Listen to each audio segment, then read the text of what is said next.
Queridos, sejam bem-vindos, que Deus abençoe nós todos aqui essa manhã. Eu tenho aqui um recado diferente.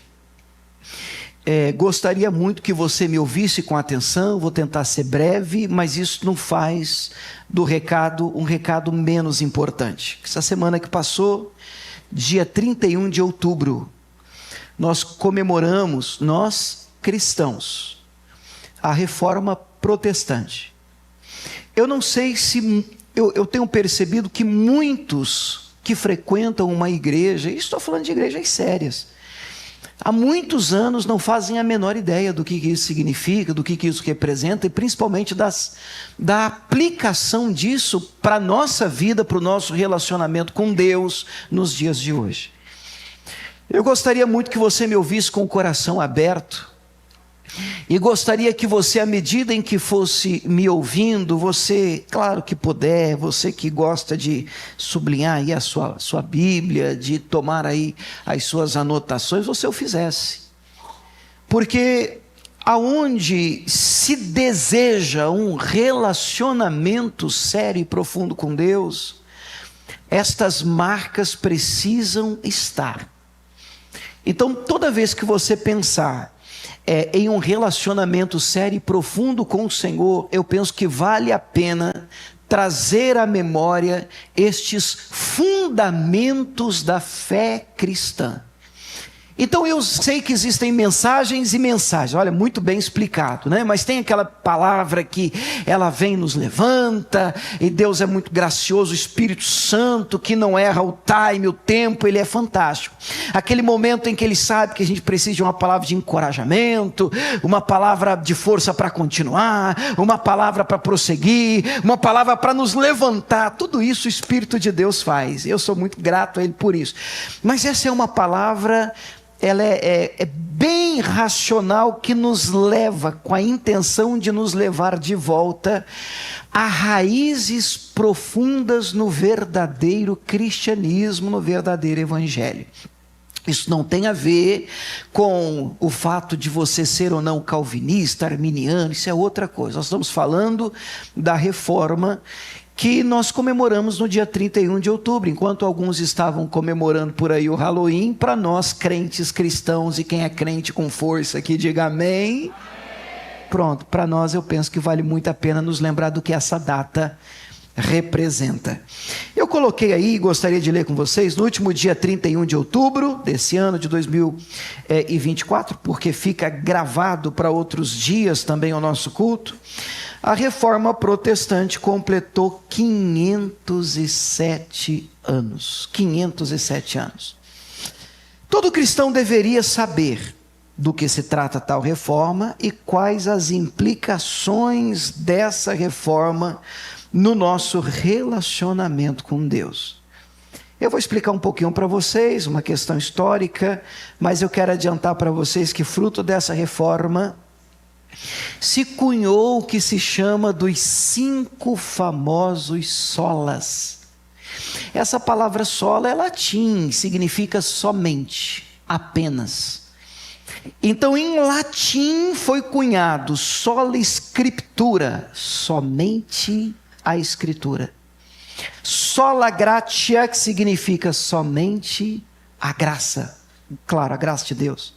Sola fide, que significa somente a fé em Jesus Cristo.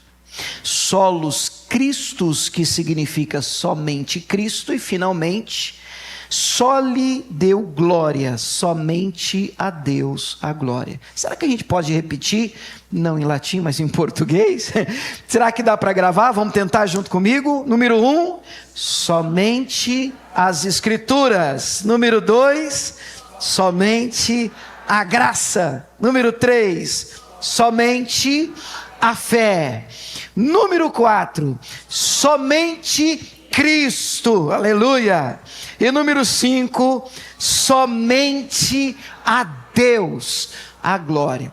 Nunca há uma figura humana, há um líder religioso, há uma placa denominacional, somente a Deus a honra, a glória, o louvor e a majestade. Você pode dizer amém por isso? Irmãos, mas só para a gente ter um pano de fundo, no ano 313, o imperador Constantino, ele publicou um decreto tornando o cristianismo uma religião, a princípio, legal, porque até então todos os cristãos eram muito perseguidos, dando fim a uma perseguição que já durava 400 anos. Acho que você deve ter visto já em filmes.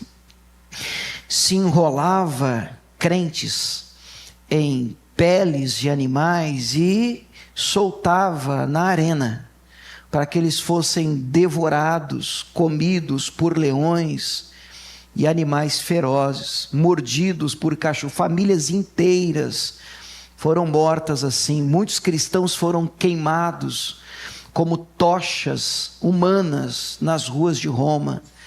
Mais ou menos 400 anos dura essa perseguição. Você sabe que só existe um livro na Bíblia que não tem fim, não tem conclusão, não tem uma assinatura, um desfecho, dizendo acaba aqui. É o livro de Atos. Isso porque Atos dos Apóstolos, os Atos dos Apóstolos continuam. As atitudes e o comportamento da igreja de Cristo, daqueles que continuam crendo no Senhor, continuam sendo escritos e registrados nos céus.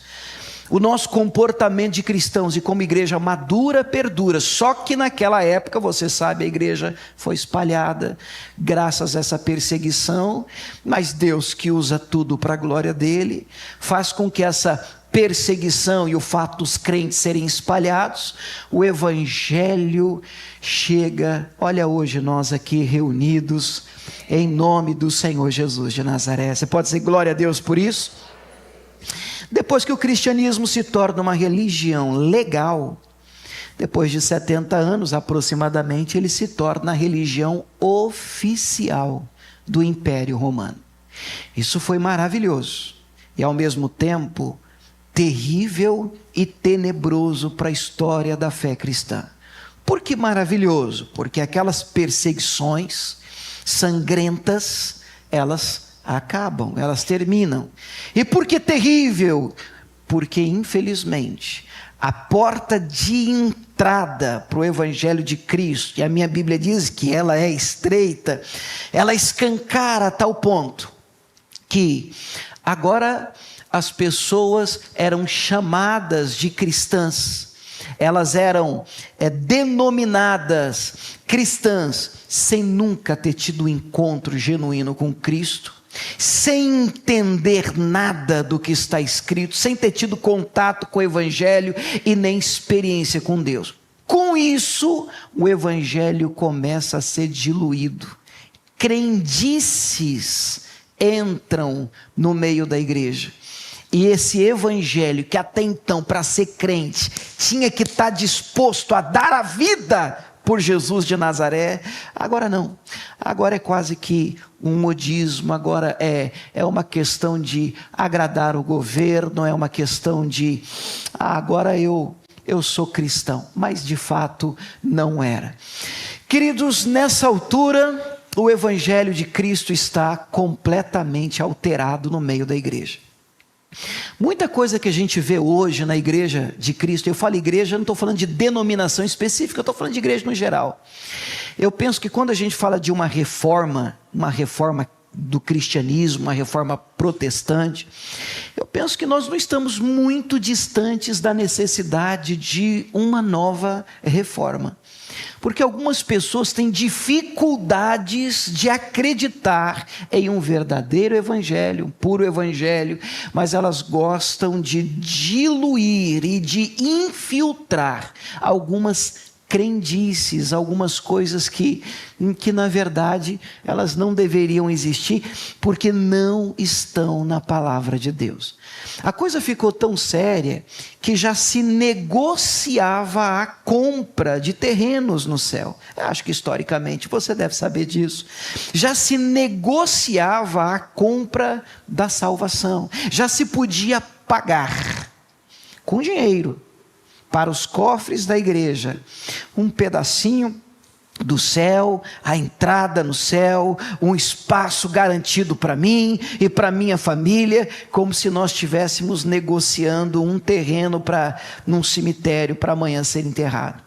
E com tudo isso, com todos esses desvios, surge um monge chamado Martinho Lutero. Tudo isso, irmão, eu vou ser breve, superficial, mas antes de entrar nos 5 solas, a gente precisa entender em que contexto isso acontece. Esse monge, chamado Martinho Lutero, ele era um monge agustiniano, professor de teologia, alemão, e ele então se revolta com essa ideia de compra de indulgência, de negociar a minha fé. Agora, abrindo um parêntese rapidamente aqui, claro, você não precisa me responder, será que você acha que ainda existem pessoas tentando negociar a fé? Você acredita que ainda existem pessoas tentando vender o evangelho? Então, por isso eu estou ministrando essa palavra para vocês com muito temor no coração, porque nós temos orado, priorizado a palavra do Senhor e temos procurado ser um lugar sério, uma igreja madura, aonde a sua fé não está na figura de uma pessoa, e muito menos de uma placa, mas no verdadeiro evangelho de Cristo Jesus, que é a palavra de Deus. Você pode dizer amém por isso? Glória a Deus por isso. Pois é dentro desse contexto que Martinho Lutero questiona várias crenças, vários dogmas, e em especial essa ideia de comprar, adquirir a salvação por intermédio de dinheiro, que para nós, obviamente, é um absurdo, já soa como absurdo, já arranha, já dói os nossos ouvidos. Então, fruto dessa discordância, em 1517, ele... eu ia falar grampeia, mas não tinha grampeador, né? Ele martela 95 teses na porta de uma igreja, dando início a uma briga, um problemão, mas a reforma protestante começa aqui. 95 pontos que ele questiona à luz da palavra de Deus, a igreja da época, a igreja de Roma, dizendo: a palavra diz diferente, a palavra diz diferente, está escrito diferente, está escrito diferente. Depois de 3 anos ele acaba sendo inclusive excomungado da igreja por conta disso, e nasce os protestantes. E quando a gente diz protestantes, não é que a gente está aqui, eu protesto! Não, na verdade, fruto dessa reforma protestante, nasce a igreja evangélica, que num período foi muito bem. E como eu disse, hoje eu penso que vale a pena a gente pensar novamente em uma reforma da reforma, que a gente poder olhar para a igreja de hoje e dizer: meu Deus, será que nós não precisamos voltar mais uma vez para o que diz a palavra de Deus? Bom, é pensando nisso que eu apresento a vocês o texto que libertou Lutero. A palavra é poderosa, igreja. A palavra de Deus por si só, ela é tremenda, e Deus não precisa ser ajudado. A palavra de Deus por si só liberta. Cristo não disse isso? Conhecereis a verdade e a verdade vos libertará. Pois estudando a carta de Paulo aos Romanos, Lutero chega a esse texto, simples, mas tão poderoso, de Romanos 1,17. E o texto diz: porque nele se descobre a justiça de Deus, de fé em fé, como está escrito, mas o justo viverá da fé. Será que a gente pode repetir juntos o texto? Porque nele se descobre a justiça de Deus, de fé em fé, como está escrito, mas o justo viverá da fé. Ele descobre, e ele era assim, um homem atormentado em busca de paz na alma e no coração.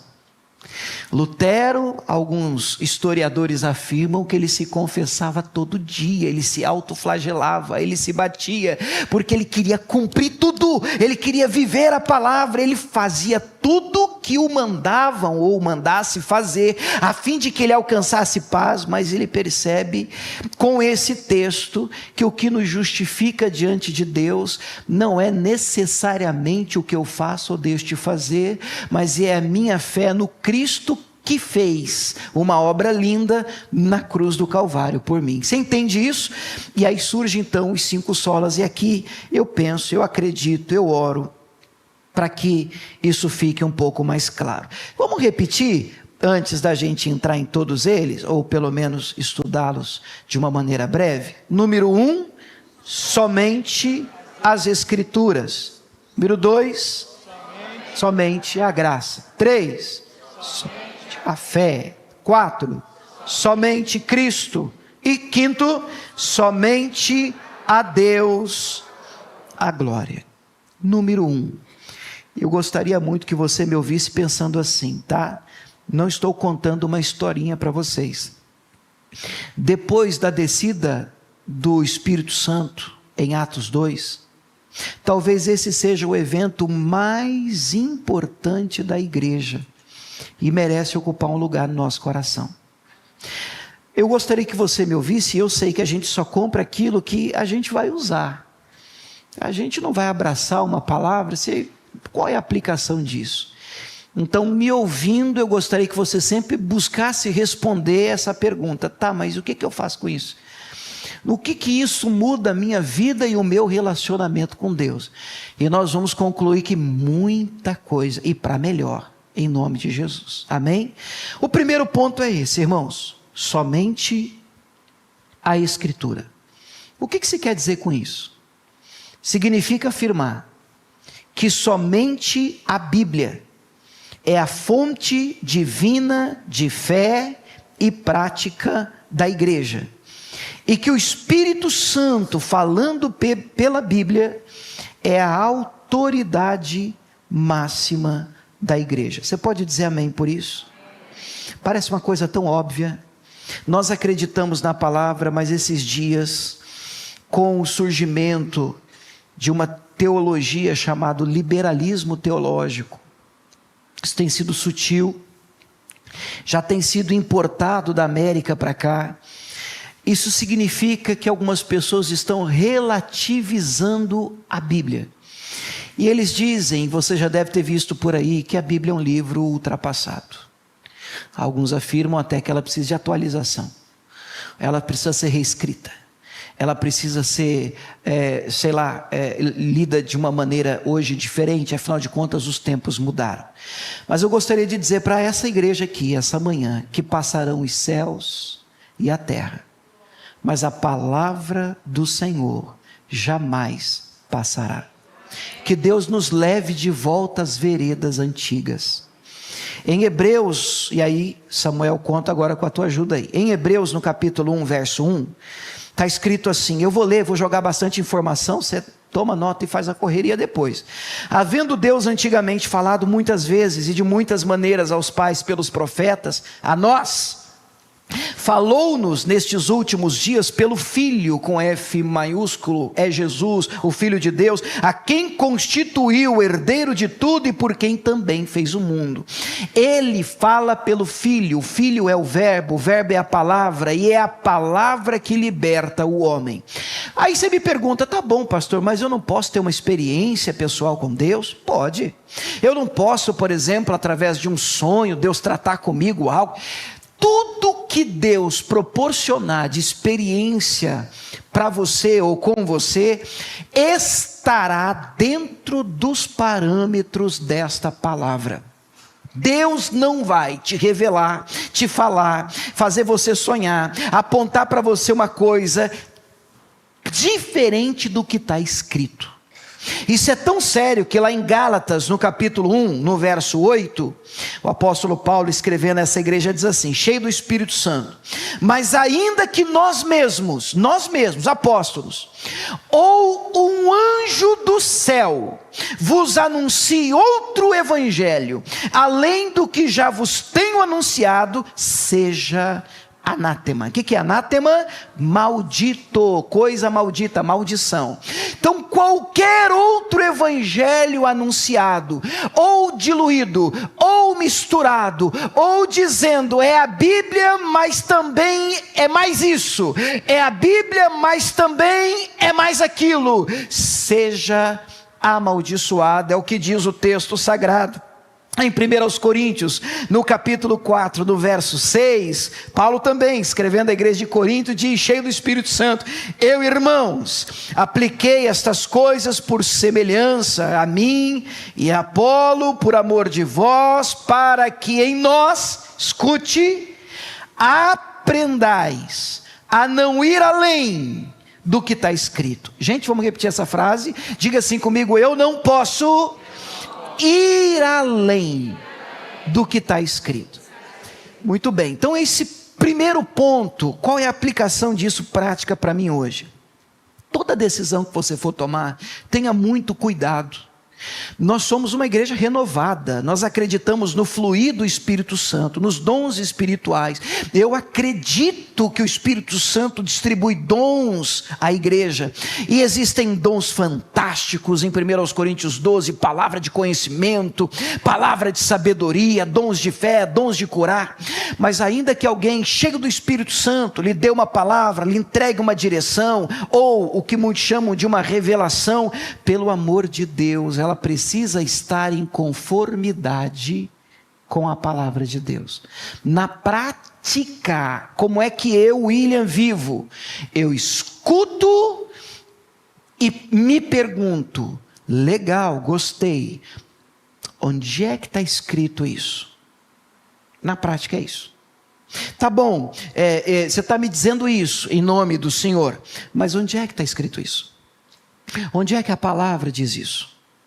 Onde é que, qual é o fundamento da palavra em que você está tomando essa decisão? Escute, estava em Jaú e já pastoreando, e então ouvi uma história de terror crente. Tem história de terror crente, e a história é a seguinte: um determinado pastor na rua de Bar, eu sei da história porque a filha, não era filha, não era mãe, servia com a gente na igreja, era obreira.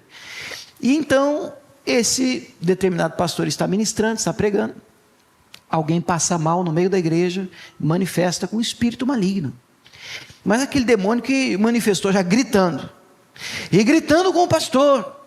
Ele começou a gritar algumas coisas com o pastor, e no meio dessa gritaria toda na igreja, a igreja assustada, essa pessoa perturbada, esse demônio grita: você sabe por que sua igreja não cresce? E o pastor foi fisgado por essa frase, que qual é o pastor que não quer crescer? Ele disse: mas peraí, é verdade, eu estou numa luta aqui, querendo que o trabalho avance, querendo que a coisa...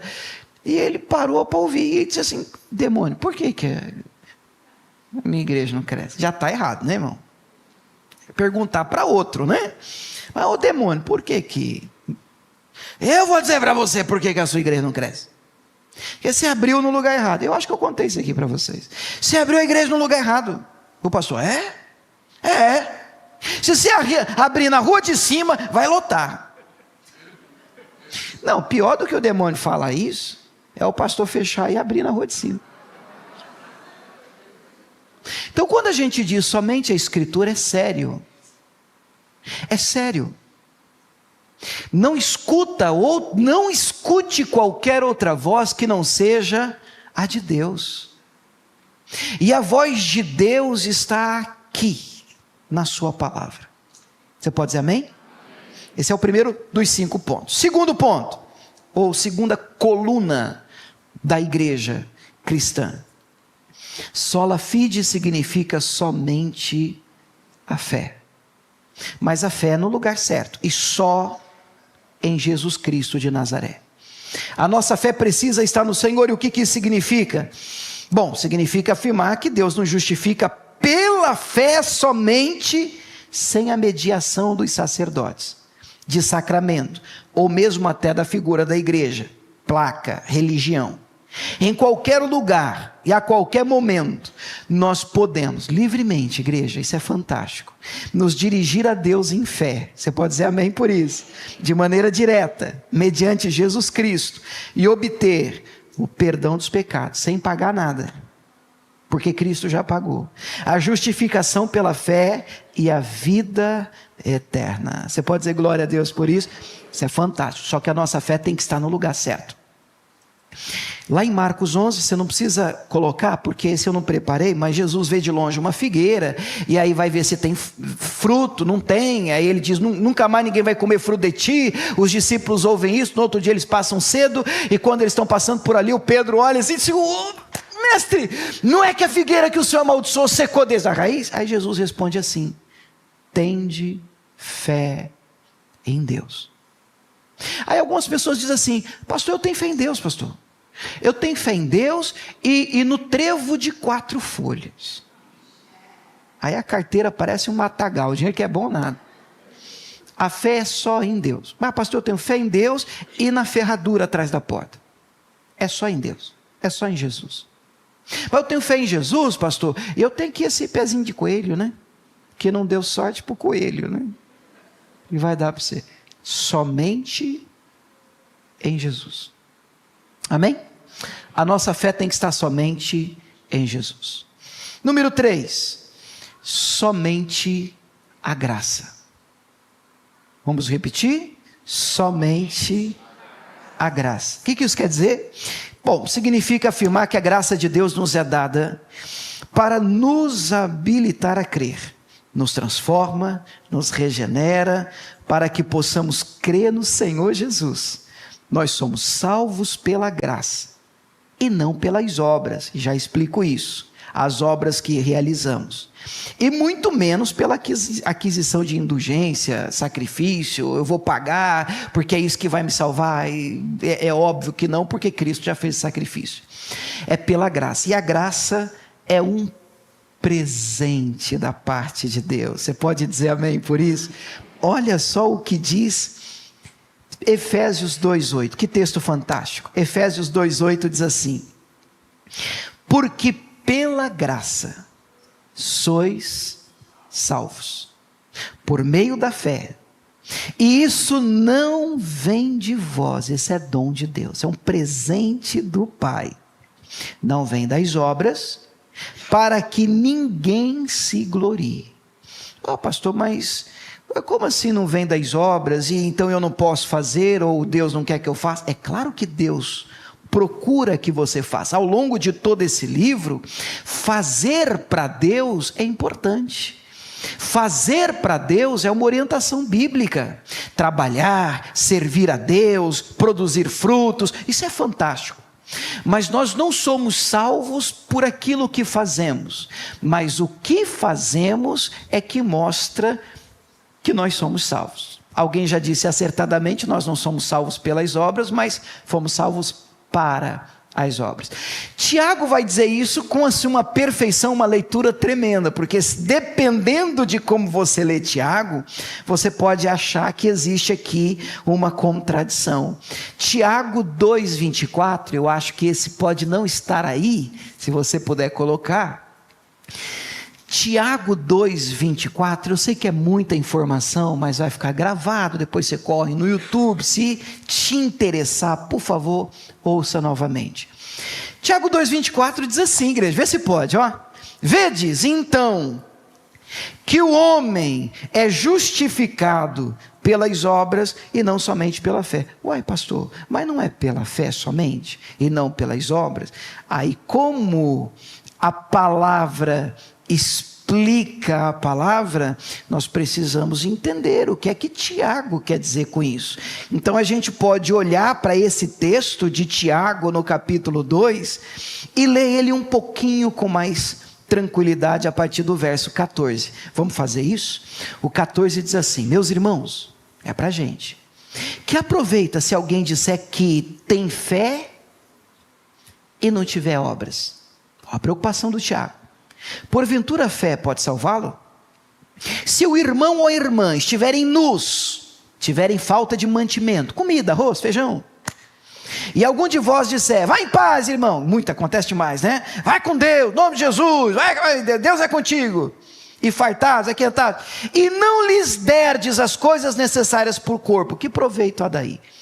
Imagina, alguém está numa necessidade tremenda. Não, em nome de Jesus, vai lá, que Deus é com você. Mas rapaz, eu estou com fome.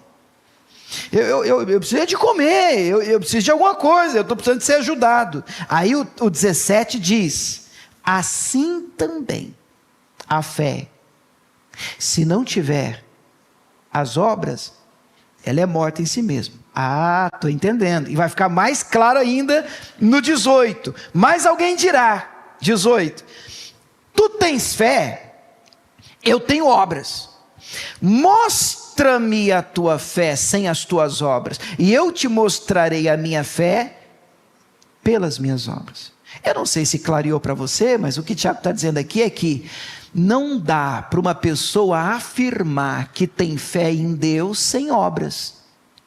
Porque a fé é algo abstrato, eu não vejo fé. Como é que eu sei que você tem fé?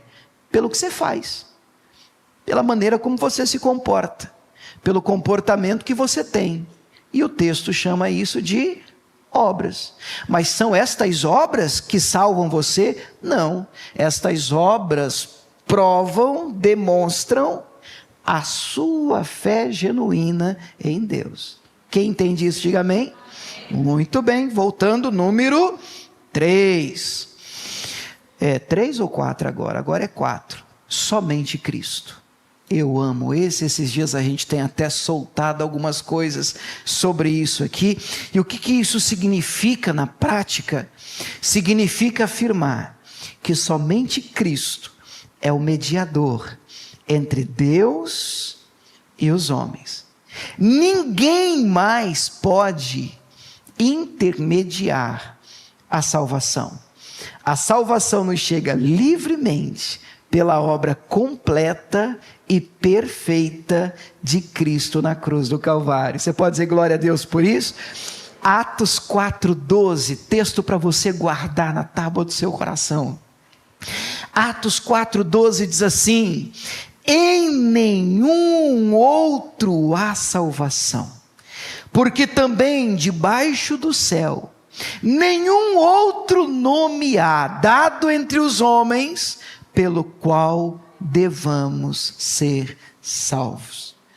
1 Timóteo capítulo 2, verso 5, a palavra de Deus diz assim: porque há um só Deus e um só mediador entre Deus e os homens. Como é o nome dele? Jesus Cristo, o homem. E você deve lembrar, João 14,6, Jesus, o próprio Cristo, vai dizer: eu sou o caminho, a verdade, a vida. Ninguém vem ao Pai se não for por mim. Agora perceba, a igreja, olhando para mim, ele não disse: eu sou um caminho. Ele não disse: eu sou uma opção. É muito comum você ouvir aí fora: você sabe, né, pastor, que todo caminho leva a Deus.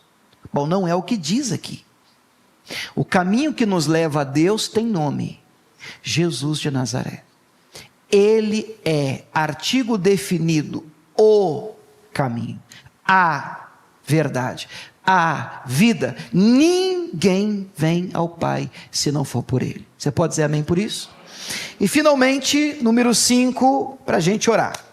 Somente a Deus a glória, a honra, o louvor, a majestade. Me parece bem óbvio, porque é o resultado de tudo que a gente ouviu. Poxa vida, se é só escritura, se é só fé, se é só graça em Jesus, se é palavra, então a glória vai ser dele. Significa afirmar que toda honra, toda glória pertence ao Senhor. Você pode dizer amém por isso? Romanos capítulo 11, verso 33. Eu gostaria que você lesse comigo em voz alta, se você puder.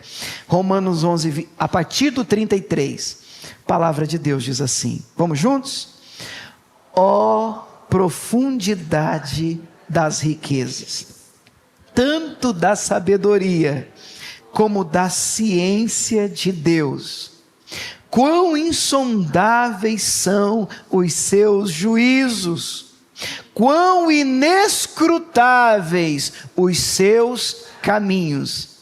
Porque quem compreendeu o intento do Senhor? Ou quem foi o seu conselheiro? Ou quem lhe deu primeiro a ele, para que lhe seja recompensado? Capricha agora, vamos lá? Porque dele, e por ele, e para ele, são todas as coisas. Glória, pois, a ele eternamente. Amém. Você pode aplaudir o Senhor? A ele a honra, a ele a glória, a ele o louvor, a ele a majestade. Você pode dizer amém, igreja? Vamos repetir. Esses são os 5 fundamentos que a teologia chama de 5 solas, 5 colunas, 5 estandartes do verdadeiro cristianismo, do verdadeiro evangelho. Não entenda que a reforma veio trazer algo novo, não.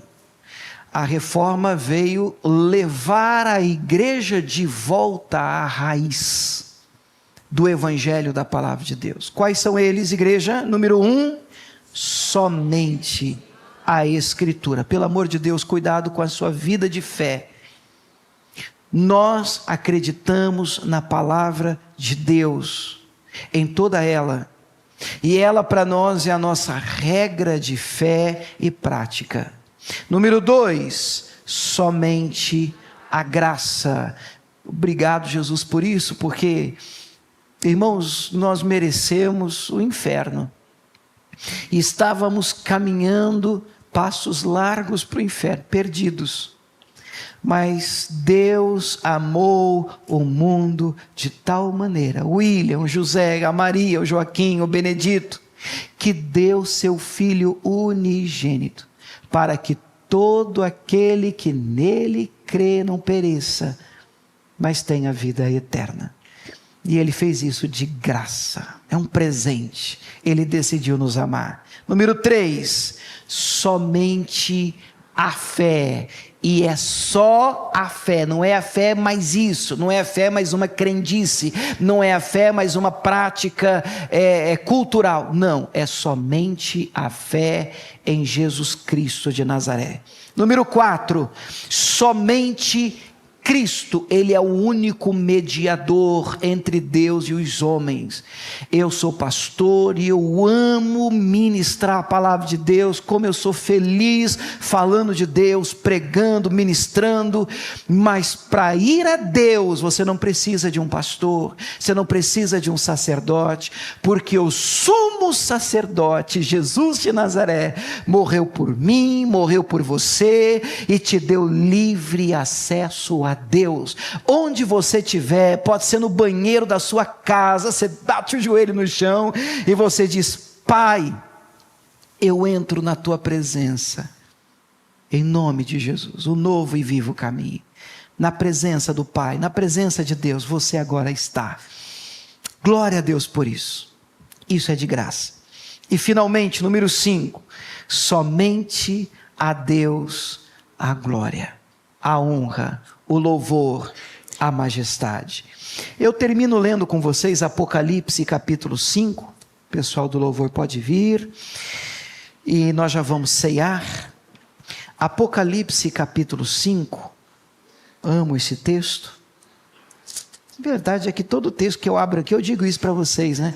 Eu abro um aqui, eu amo esse texto, eu abro outro aqui, eu amo, mas eu amo mesmo. A palavra de Deus, ela é fantástica.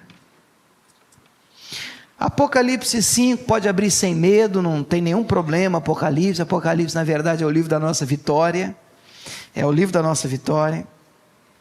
O verso 1 diz assim: e vi na destra do que estava sentado sobre o trono um livro escrito por dentro e por fora, selado com 7 selos. E eu vi um anjo forte.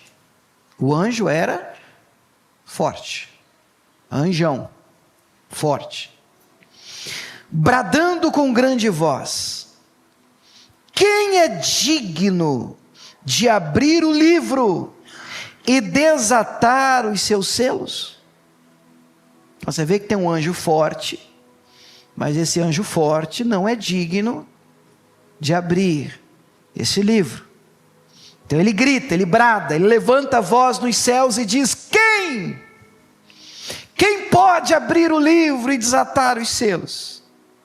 3. E ninguém, no céu, nem na terra, nem debaixo da terra, podia abrir o livro e nem olhar para ele.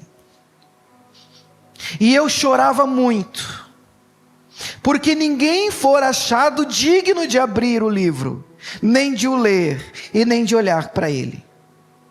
E disse-me um dos anciãos no verso 5: não chores. Eis aqui o leão da tribo de Judá, a raiz de Davi, que venceu para abrir o livro e desatar os seus 7 selos. A ele a honra, a glória, o louvor e a majestade. Vamos aplaudir o Senhor Jesus. Aleluia!